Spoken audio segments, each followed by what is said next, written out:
I'm Chad. And I'm Cheese, and we are the Chad and Cheese Podcast. Our podcast covers news, startups, AI, automation, programmatic, and all the things the kids are excited about. and then we drown it with a healthy dose of snark, attitude, and four-letter words. Subscribe to the Chad and Cheese Podcast today, wherever you listen to your podcasts. Anybody else stir crazy? I mean, like on a scale of 1 to 10, are you sitting at like a 7 or 8, kind of wondering, what do I do next? How do I do this? How do I manage? I'm sick of my house. I'm sick of the people in my house. I'm sick of not having anybody in my house except me. Whatever that phrase, whatever that situation context might be, you getting a little stir crazy yet? I know I'm starting to feel a little bit. And I'm usually not inclined to stir craziness.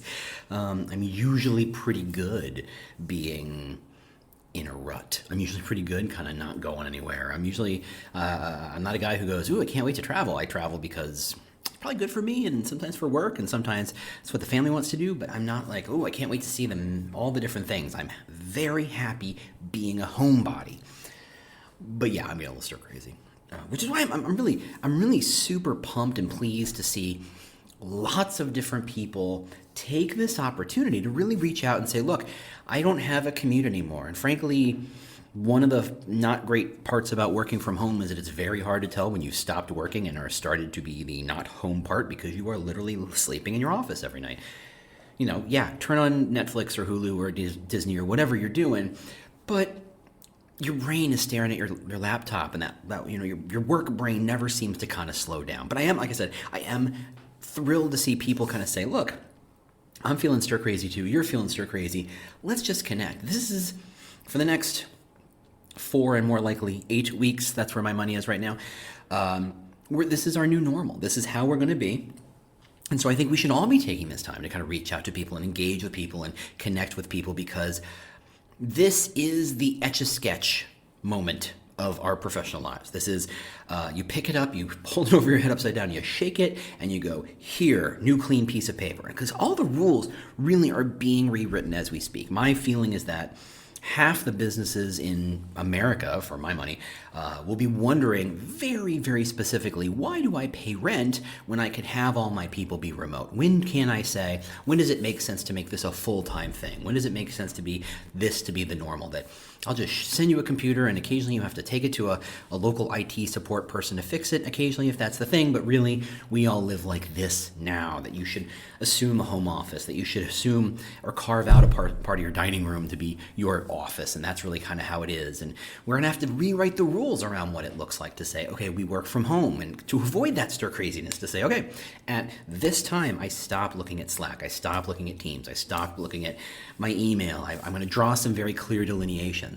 Having to communicate that to your boss and your coworkers to say, look, I live with a child or I have this situation and I'm going to be flexible, but that doesn't mean I'm gone. It means I'm really all about working from, and I'm making stuff up here, 6 to 10, from noon to 3, and then from 7 to 10 or whatever, however you want to divvy that day up because you have time, you want to spend time with your child or you have things to do or there's whatever it is.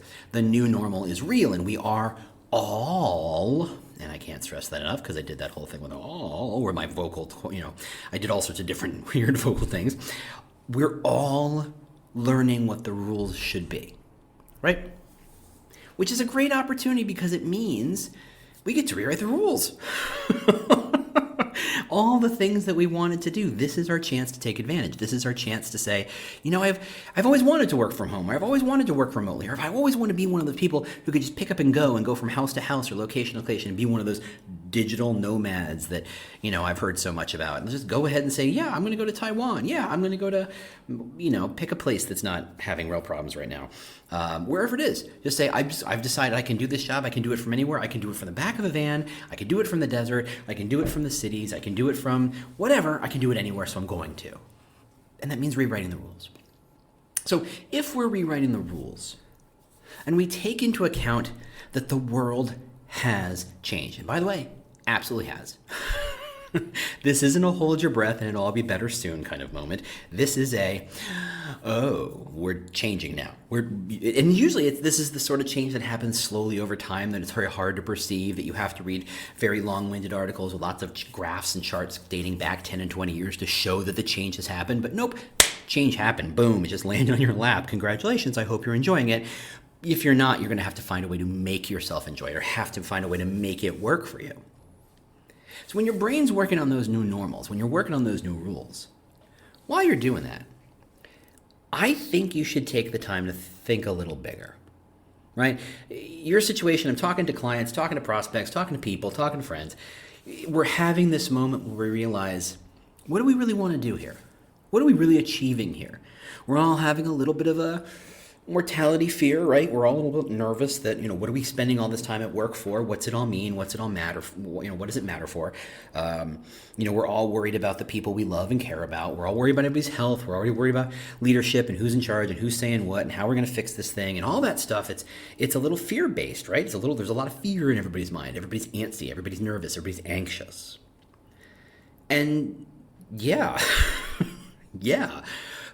and whatever you want to call it, there's an opportunity there for you to say, what do I want to do here? What am I trying to do? And one of the things I've been thinking about, in fact, I've been talking to a couple of people about it, just kind of shaping it in my head, right? You know how I do it. Is this idea that what we think of as how you do employer branding is actually incredibly limited. We are looking at, it's as if we are the Wright brothers on a beach in North Carolina, and we said, we've invented an amazing new way for people to travel at heights of up to 7 feet. This is amazing. This is what we will do. It's like they've invented this thing and they found this thing and said, this is great. Now we will be able to travel above people's heads by about a foot. No, this is the beginning of more. To me, employer branding, seeing it as a function of attraction, seeing it as a function of pipelining is the most limited way to look at this thing. And the more I talk about it, the more I think about it, the more I realize I believe this. I believe this thing to be true. And that's what we're going to talk about, because as we enter the new normal, we have to think, how do we get beyond the new normal? How do we take up the opportunity to take advantage of all this new change so that we can really make the impact that we as employer branders see in the world? And that's what we're going to talk about today when we get right back.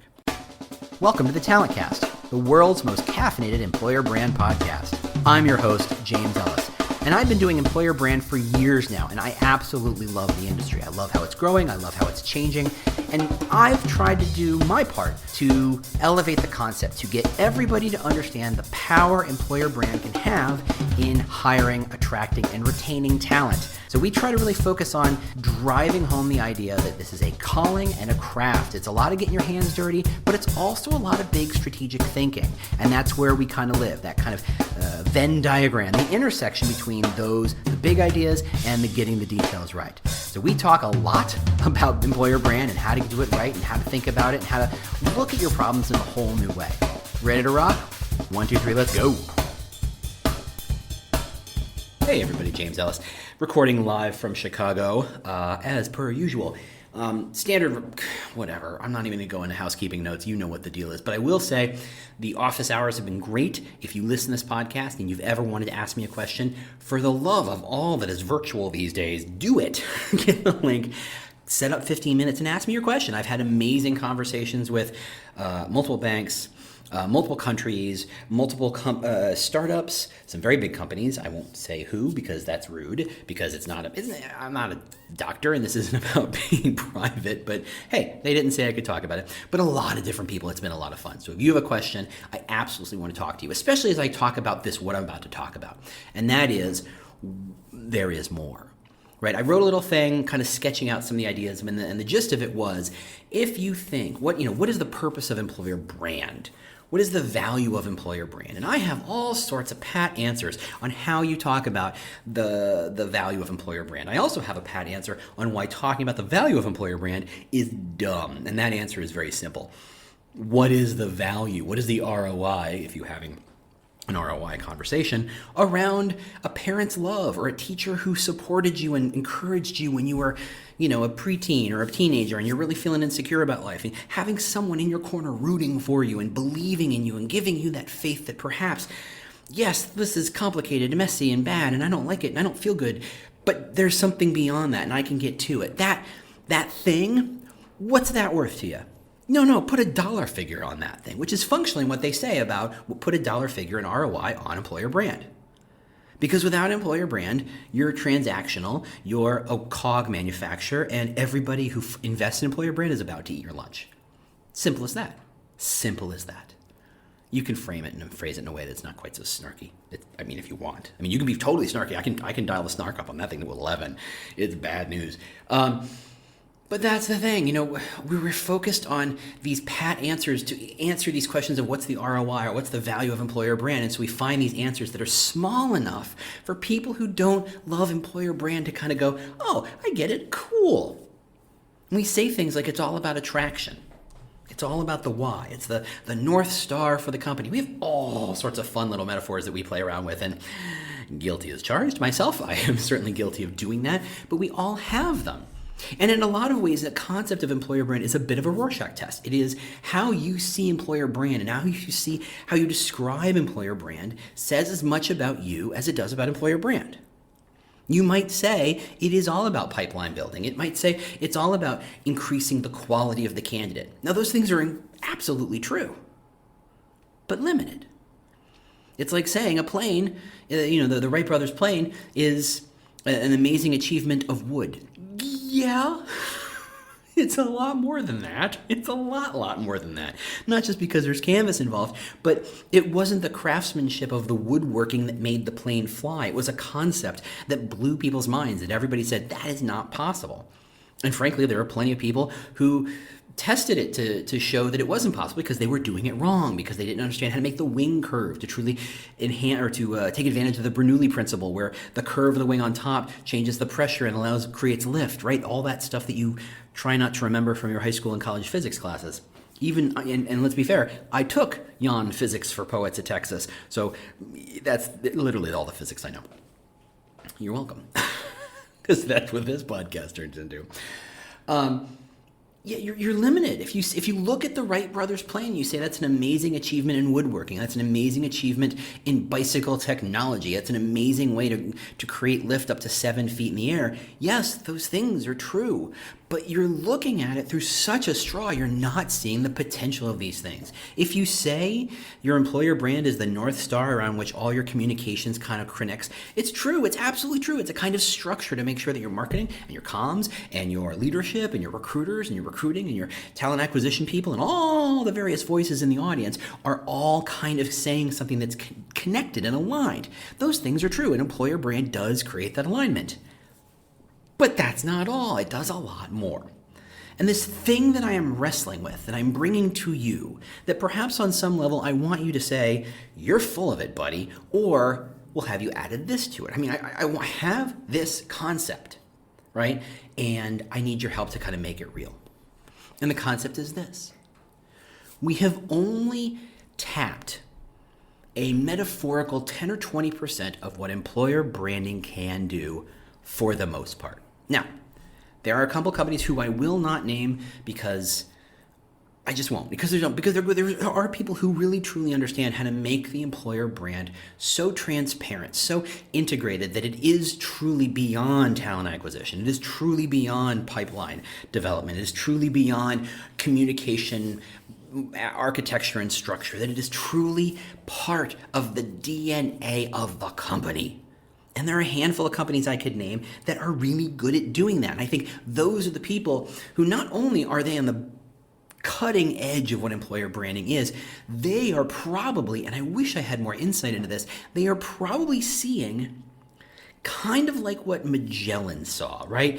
Starting to see new lands and starting to see new territory that no one saw. What Pizarro, what Cortez, what Christopher Columbus in whatever capacity. Christopher Columbus is a bad one because he showed up. Actually, most of them are bad ones because they all showed up where people already were. But yeah, you're breaking my metaphor. I'm breaking my metaphor. But this idea that they're blazing a new trail, not to say good, more of the same, there's plenty of it, but to say there's new stuff beyond this idea of just deep integration, the concept of a subtle employer brand, which, by the way, I wholeheartedly believe in. I've said to many people, if I can point to your employer brand and say, okay, based on that commercial and based on that ad and based on that, your employer brand is X, and you go, yes, I said, then you're doing it wrong. If it's too clear to kind of discern, it's too obvious. It's too, hey, look at me. It's too, hey, crystal clear. And you're painting it on the wall. You're not living the brand, as it were. So I think those brands, those companies are finding ways to say, now that they've integrated, what's beyond this? How does employer brand, and I think there might be an opportunity for to say that maybe employer brand even just kind of dissipates because it's moved the company from point A to point Q, and thus it has done its job. An employer brand is kind of an on-ramp to higher level thinking, to changing not just your recruiting, but how you perceive what a company or a brand is. To me, I think that's really what the purpose, whether it's an onboarding ramp, whether it's a limited, which is just to get you from point A to point Q, I don't know. But I think the purpose of employer brand is so much more than pipeline development. It is there to help you think about how people engage and interact and understand and feel about your brand, about your company. And here we are, kind of twiddling our fingers, worrying about Glassdoor results, worrying about job posting descriptions, worrying about these tiny little microtransactions, these tactical, these sexy tools that we like. Oh, cool tool, plug it in, do it, and that's what we're focused on, and we're missing this bigger picture. It's this idea that Shakespeare had exactly the same words to use that you and I do, and yet somehow he's Shakespeare and you're you and I'm me. There's a very big line between you and I and Shakespeare. That Van Gogh had the exact same sets of colors that everybody else did, but Van Gogh took those colors and did that, right? Starry Night. My personal favorite, Crows in the Cornfield, his last one. And if you ever get a chance to see it, this is a complete aside just because I absolutely adore this painting. If you ever get the chance to see it live in person, I was blown away by how much canvas is still visible. He literally was starting to get putting less and less paint on the canvas to make the feeling happen, right? The purpose of art is to create a feeling in that level. He was making the feeling happen in less and less action and less paint. To me, watching him move through that process of a very complicated painting and all this paint and all these layers and all these things, all these details, to getting to the point where it just feels like on a certain level, it's almost pixelated. It's almost pointillism, but then you go, oh my God, it's amazing. Crows in the Cornfield makes me feel something, right? Anyway, total diversion, total digression. You're welcome. Not an apology. You're welcome.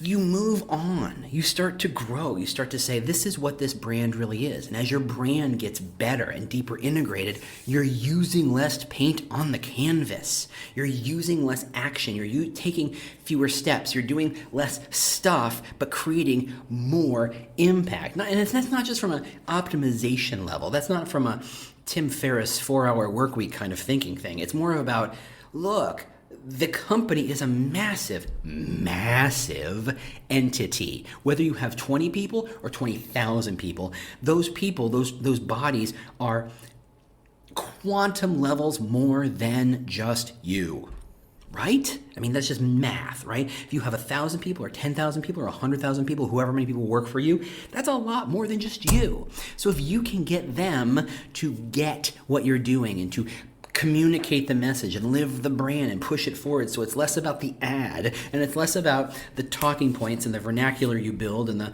taglines and the pillars and the talking, whatever, where it's less about the structure and stuff of the employer brand and becomes something that lives and breathes, that you simply occasionally nudge, occasionally encourage, occasionally limit, occasionally say, ooh, that's a bad idea. I see how we're moving in this other direction. Let's kind of nudge it back in the frame where it's supposed to go. That you're corralling the cats, but that's not a pejorative. That's actually the job, because the cats are everybody who has any kind of sense of ownership of the brand. I think that's possible. And I've talked about in webinars, and I'm happy to talk, at some point down the road, I think there's an ebook coming with it, is this idea that your employer brand matures. Your function of how you see and perceive employer brand matures over time, right? At some point, it's just about, how do I stop being 100% transactional and just get leadership on some level to go, oh, there's a strategy behind this that we should start to adopt and test the waters and make sure it's valid for us. And then you move into the space where you formalize that structure and formalize that strategy and start to weave it into other elements. And then there's the element where you say, okay, the strategy makes more sense and we've got some data to back it up and we've proven it, and we've connected it and localized it to a lot of different spots, and we've got lots of budget to play with, and we get fun stuff to do. Maybe there's a team. And then there's that space where, in the rarefied era of, okay, we are truly integrating it with marketing and comms and all the other pieces, and we can take it in an amazing new direction. We are the trailblazers. We are the Cortezes and Pizarros, which, again, bad metaphor, because in Cortez's case kind of killed everybody he met. not the intent here, employer brand. I think. Nope, no, I'm pretty sure. I'm not encouraging you to take your brand and butcher the brands in front of you, right? Simple as that. So I pause for a minute. I just want to make sure I'm on task here. Because I do think that, how do I say this nicely? Because I'm a big fan of all of you, and I appreciate you encouraging me and working with me and listening to me and all that stuff, and talking to me and listening to my stuff and reading my stuff and all that good stuff. This is an interaction. As much as this is a one-way communication via the podcast, the ecosystem, the forums, the groups, the interactions with other people, this is an ecosystem, right? And I've definitely noticed there has been at least a threefold increase in the last 2 years of people who add the word employer brand to their titles. I don't think it's that I was blind to them. I think they just started to appear. And on a lot of levels, he says deeply cynically, that's because people started to realize recruiting in a lot of companies is kind of, there's a ceiling to it. There's a cap to how much you can grow within the recruiting space. It's about, okay, you're a senior recruiter. That means you can solve slightly bigger, more complicated recruiting challenges. You now are in charge of hiring the next vice president of whatever. You're now in charge of bigger projects, but it's still the same thing. You're not doing anything different. You've got more experience and you know how to kind of tweak the things and build relationships with people. So you've kind of just do it bigger. Employer brand is the lever that changes everything we know about talent acquisition. And I'm going to say that again because I think I've said it in passing, and I believe it. I really do honestly believe that this is true.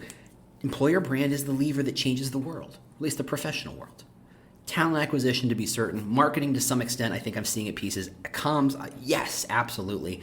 Business leadership, I think we still have some inroads to make, all of us, but it is how we change.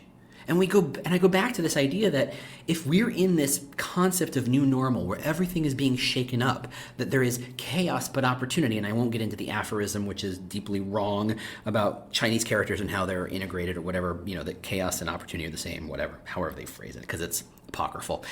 Anyway, but there is opportunity in change and chaos. As things shift, as people start to get their feet under them, it is the employer brander who can see bigger and execute better and integrate more deeply that changes the picture overall.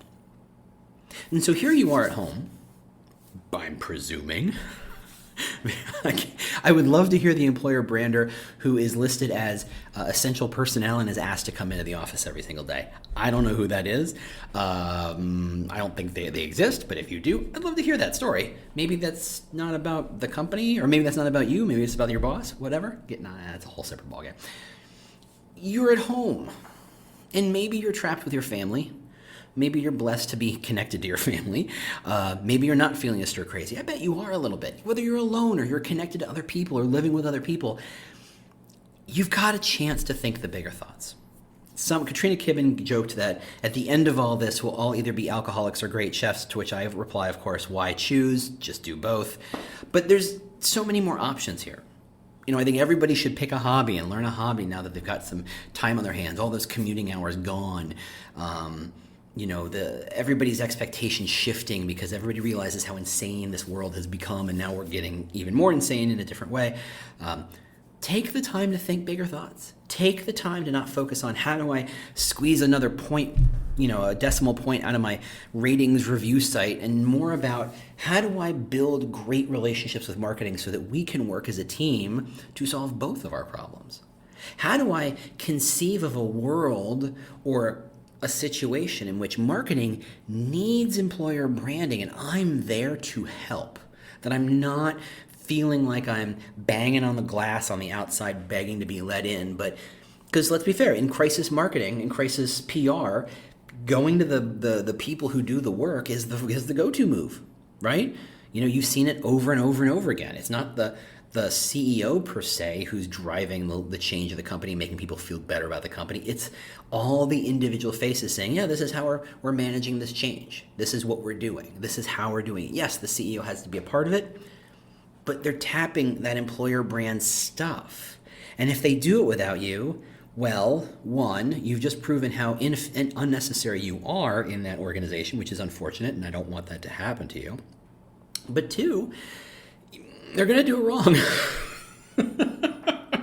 or they're going to do it in a way that solely suits them. Maybe wrong is the wrong word. Maybe it will focus on a limited outcome, that it's all about, does it solve my corporate consumer marketing problem without questioning whether it potentially could solve my employer talent brand problem. And that's why you need to be there. So think about, is there an argument you could make? Is there a deck you could write? Is there an article you could post? Is there a conversation you could start that starts to seed an idea in which you are a partner to those teams, to comms and marketing and business, to say, this is how I'm going to help you get through this? The new normal is here, but it's not really settled yet, right? We haven't really said, oh, this is the normal, do it this way.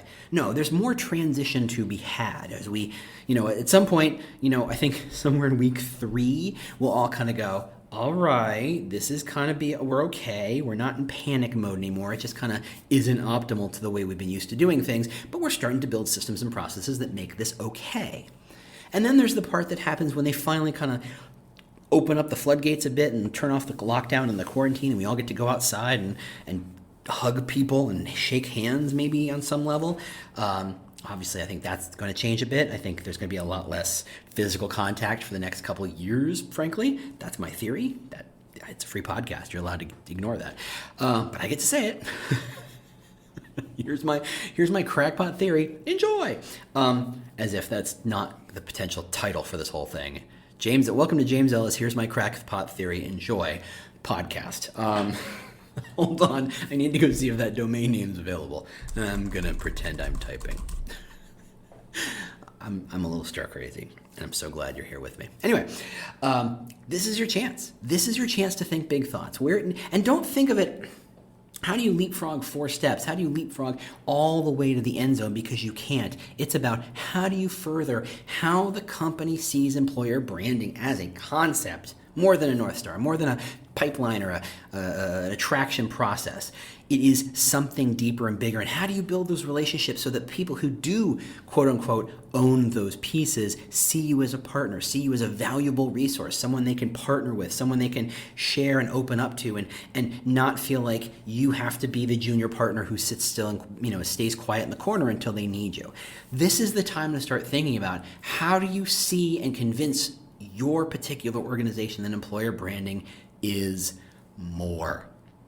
And on some level, this is the exact right time to do that. Why? Because it's chaos. Because every one of your leaders is twice as panicked as you are. As anxious as you might be, leadership is doubly so. Because they know the fate of the company rests on their decisions. And so this is a chance for you to say, look, as we get into this crisis, as we move through this crisis, how we manage the crisis will become our brand. Dustin Carper, a friend of mine out of Chicago, hey Dustin, you don't listen to this podcast, do you? He commented on something I wrote to say, in a lot of levels, employer brand is irrelevant because it's the corporate brand that matters now, because if the company doesn't do right by its people, then everything kind of is shot, right? It kind of undercuts everything. And I think he's true in spirit. I would have said that's why employer brand is so important. I see employer brand bigger than he does, apparently, and that's okay. We're all slicing and dicing this however we want to. But he's 100% true. On a lot of levels, this crisis proves or disproves everything you've been talking about as your employer brand for however long you've been doing this. 6 weeks, 6 months, 6 years, I don't care.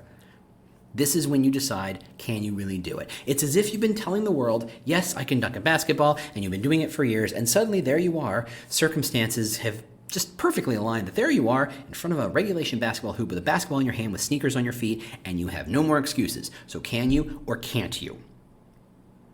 That's what this is. It's a proving ground.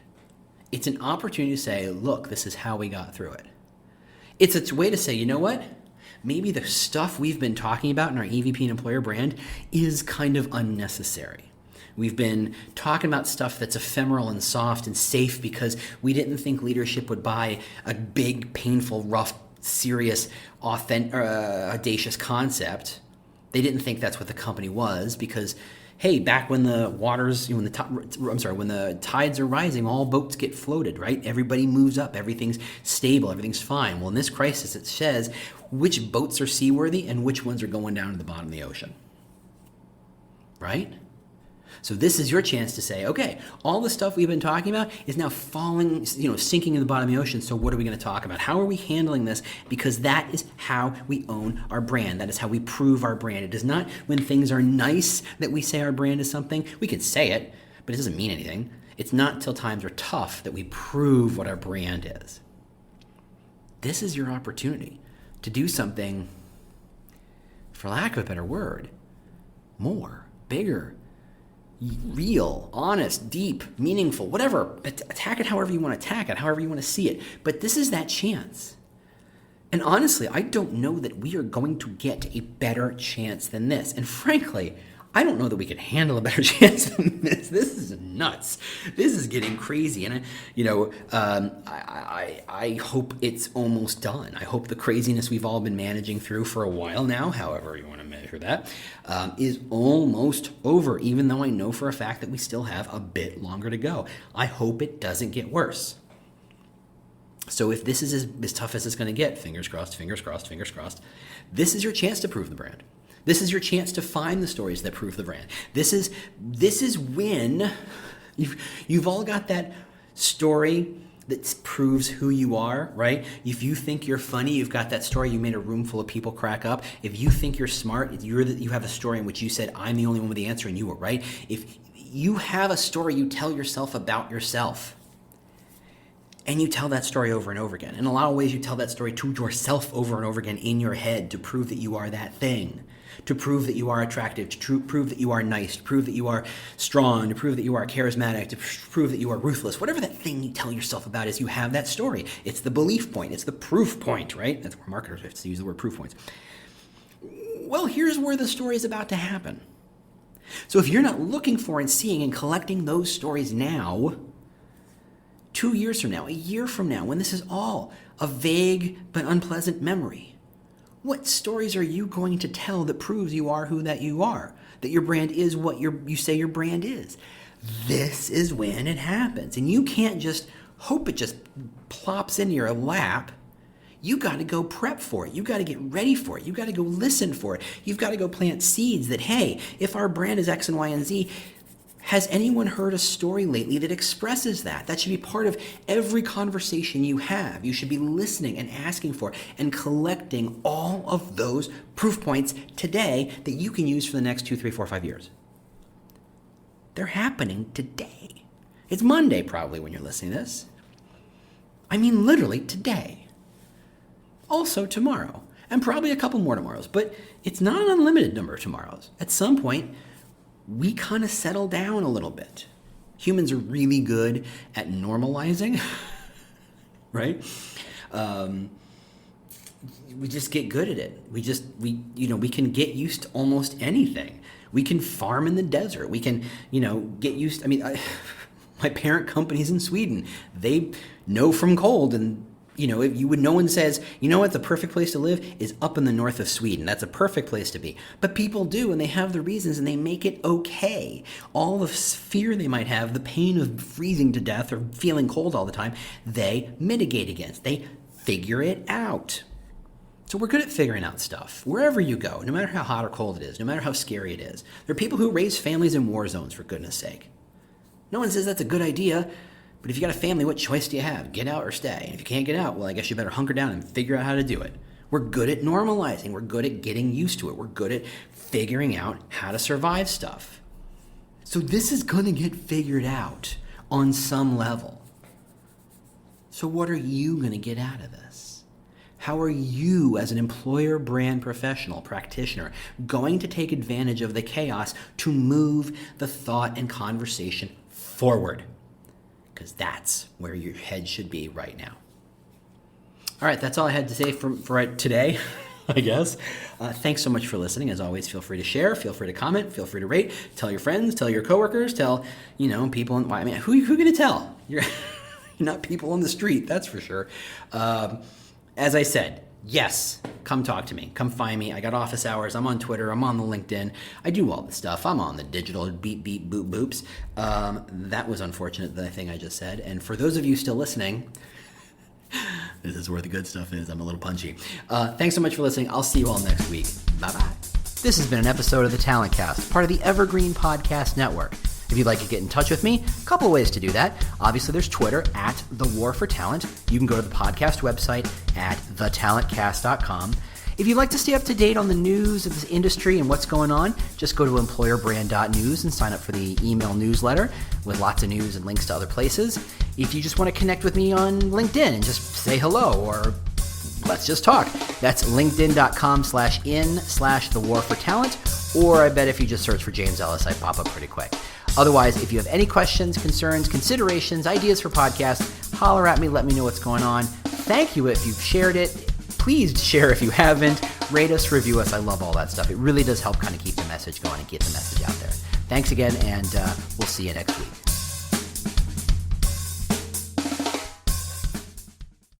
The world's best-known investor and Wall Street expert Warren Buffett once said, "Wall Street is the only place that people ride to in a Rolls-Royce to get advice from those who take the subway." Mr. Buffett's quote is remarkably accurate, but how many people would rather receive advice from him than someone simply guessing? Welcome to Buy, Hold, Sell, your single source for Wall Street knowledge and profitable guidance. Please join me, Todd Schoenberger, and fellow trader Tobin Smith, as well as host Veronica Dudo, for a podcast known to move the needle for investors. Tobin and I are seasoned Wall Street executives with deep investment experience, and we are prepared to share our advice to those who choose to listen. Download Buy, Hold, Sell today on the Evergreen Podcast Network or your favorite podcast channel.